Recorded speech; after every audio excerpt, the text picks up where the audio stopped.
This is the best time. The best time of the stream, retro pickups. Alright, retro pickups. So I've got retro pickups from a number of different places this time. So yeah, I did stop at the Goodwill, picked up a few things there. I got a few things off of eBay, and two things from a local buy, sell, and trade used game shop called the Video Game Wizards. So yeah, lots of different places, lots of different things to show off. Also, I've got some homemade retro game crafts, paper crafts that I made myself that I'm going to show off as well. Okay, so first, I'm going to show off the, let's see, how should I do this? I'll show off the cartridge games first. So, two of these are Goodwill pickups, or sorry, not Goodwill. Two of these are eBay pickups. One of these is from the game shop. First, I'm going to talk about the eBay pickups, and these are cartridge games for the Super Nintendo. No, not the Super Nintendo. These are for the Super Famicom, and there's a very good reason why I picked up Super Famicom games rather than Super Nintendo games. Well, here they are. First one is Super Mario Kart for the Super Famicom. Now, the reason... Okay, I'll show the other one first. The other one is Yoshi's Island for Super Famicom. Look at the art on that. Isn't that awesome? That is some cool art. So Yoshi's Island, Super Mario World 2, Yoshi's Island, and Mario Kart. Now there's a couple of reasons I picked up Super Famicom versions. Okay, one is these are very cheap compared to the Super Nintendo versions of these games. Okay, Yoshi's Island is like $50-$60. Actually, Mario Kart is also in that price range, like $40. But I picked up both of these together in one lot from eBay for $26 for both of them together. $26. Okay, because in general, Japanese versions of the games are a lot cheaper than the American versions. I guess most people don't want the foreign language versions of these games, but Mario Kart and Yoshi's Island, you don't need to know, you don't need to read anything, especially if you've played them previously on the English versions of them. That's not really a hindrance not being able to read it. Now, something like Mario RPG, you definitely aren't going to play the Japanese version if you don't know the language, but these games are just fine to play if you don't know. Now, the other thing I want to talk about is reproduction games. Now, if you've been watching my channel, you know that I don't necessarily have too much of a problem with reproduction games. So, if I wanted to buy a reproduction Super Nintendo game, for example, they're between $10 and $15 usually to pick up from AliExpress. But why didn't I buy a reproduction of these games?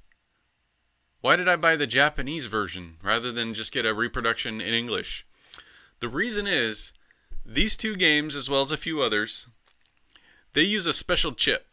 The Yoshi's Island uses I believe the FX2 chip, the Super FX2, and Mario Kart actually uses a chip called SA1, I think, and I'm not sure what the chip is used for. But anyway, reproduction games are never games with chips. If a game uses a special chip, you cannot get a reproduction of it because they don't reproduce the chips. So you cannot get a reproduction of Yoshi's Island. You cannot get a reproduction of Mario Kart. So you have to get a real copy if you want to play them. There are some flash carts like the EverDrives that can do these because they either have the chip or some kind of chip emulator inside the cartridge, but I don't want to use EverDrive. Anyway, so that's those two. Okay. Next game I picked up from the used game shop, Video Game Wizards. And hey, guess what? It's another special chip game, and you guys may recognize this game. Maybe not, but I believe this is the same chip that Star Fox uses. Stunt Racer with a Super FX chip. So this was only $10. So that's a good, that's about the price, actually less than you'd probably pay for a reproduction. But you can't have a reproduction of this either because it has the Super FX chip. However, I got the actual real deal for cheap, $10, Super FX Stunt Race FX. Yeah. So I played this the other day. It has some problems locking up. So I'm going to open it up and clean the PCB, and hopefully that resolves that. But yeah, Super FX Stunt Race. Okay. Next is some CD or DVD disc-based games. The first one I grabbed at Goodwill for the original Xbox, Brute Force. Anybody ever play this game, Brute Force? Now, it seems vaguely familiar to me, like the cover art, but I don't know if I've ever actually played this. It says, fight through 18 missions across 6 worlds.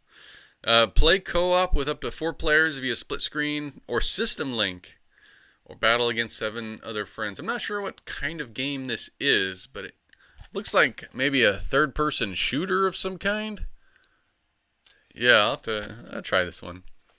Yeah, Brute Force. So these Xbox games always very, very regularly complete with manual and everything. So how much did I pay for that? This was $2.99 for Brute Force. I swear these Xbox games are super cheap right now, especially at Goodwill. Goodwill usually $3 or $4. Okay, the next one. This was from the used game shop, Video Game Wizards. It's one of my all-time favorite PlayStation 2 games, and it is Jak 2. Hey, Princess Aaron! Welcome in, Princess Aaron. Jak 2, a game I never finished. I remember getting stuck on a mission in Jak 2 where you... Hey! Hey, Princess Aaron, welcome to the 90s. We're doing the YouTube video right now. So there's a mission in Jak 2 where you have to drive the car from one end of the town to another end, and you have to avoid hitting other cars on the way, and there's a timer. I hate timers. I hate games with timers. Timers ruin it. Because you have to get there before the timer's out, and you can't be careful because of the timer, but you have to be careful because if you don't, your car will blow up. So the mission was impossible for me to finish. But someday, we'll get back to it, and maybe I'll finish it.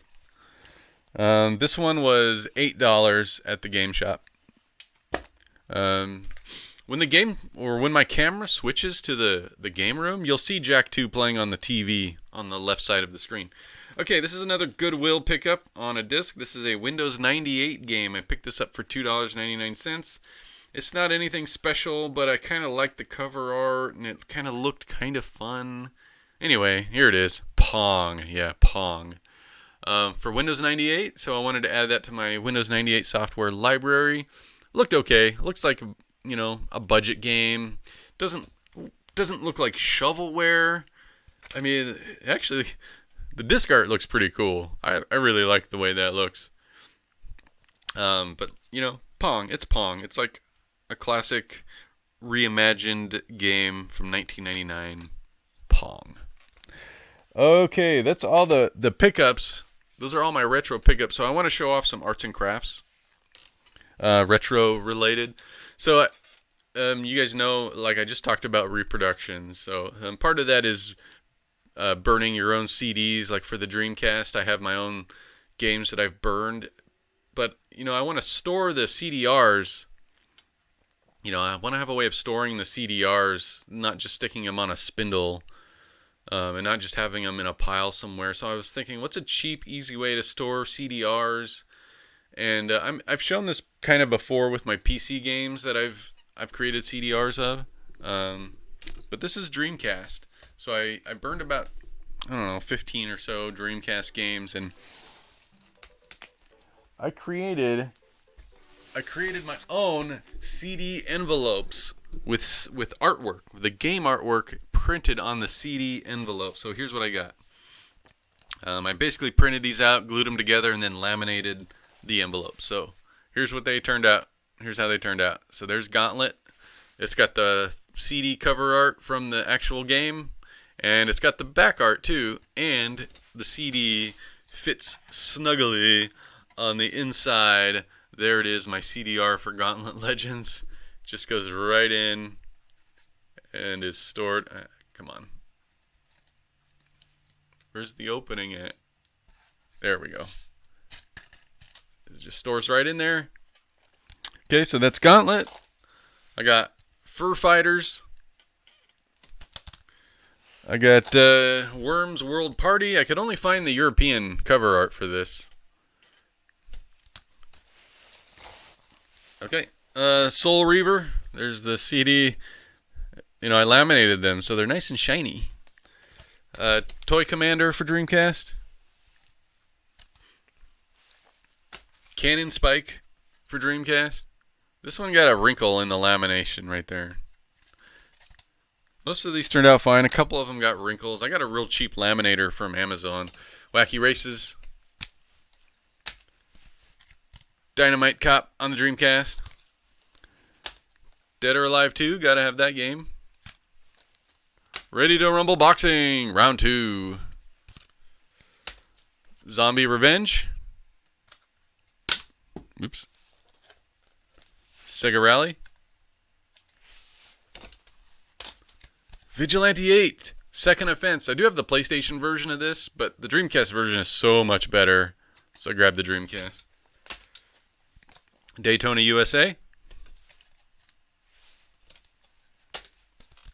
NFL Blitz. I love NFL Blitz. Oh, and that's all the Dreamcast ones. I printed out some PlayStation because I got the light gun games.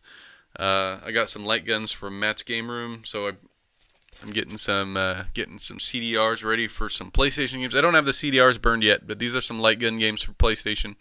Resident Evil Survivor. Time Crisis. Oh yeah. Time Crisis, the sequel, Project Titan. And then a game that I didn't even know was on the PlayStation. Lethal Enforcers 1 and 2. This is a game I used to play on the Sega CD back in the day. I had the Sega CD version of Lethal Enforcer. I think just the first one, Lethal Enforcer. But yeah, that'll be fun to play on PlayStation. Alright, I just want to do a big thing for the video. Yeah, like and subscribe to my YouTube channel. If you like seeing retro pickups, hit that notification bell, hit the like button, subscribe to my channel, more and more will come. Alright, thank you.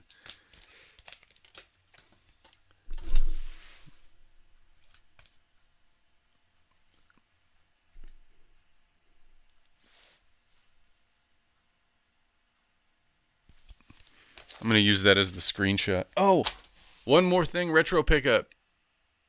One more thing. I forgot all about this. Here we go.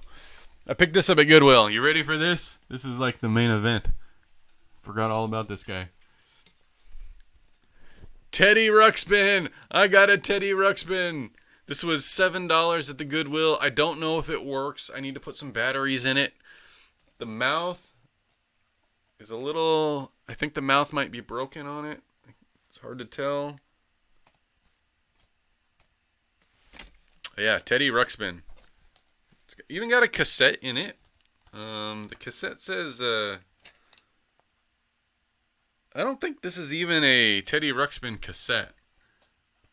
But it says Scooby-Doo Phonics. Now, that seems to imply that it's a learning tape for speech. I don't know if I want Scooby-Doo teaching children how to speak, right? We don't want Scooby-Doo Phonics, do we? But yeah. Teddy Ruxpin. I always wanted a Teddy Ruxpin as a kid. Well, there you go. Teddy Ruxpin.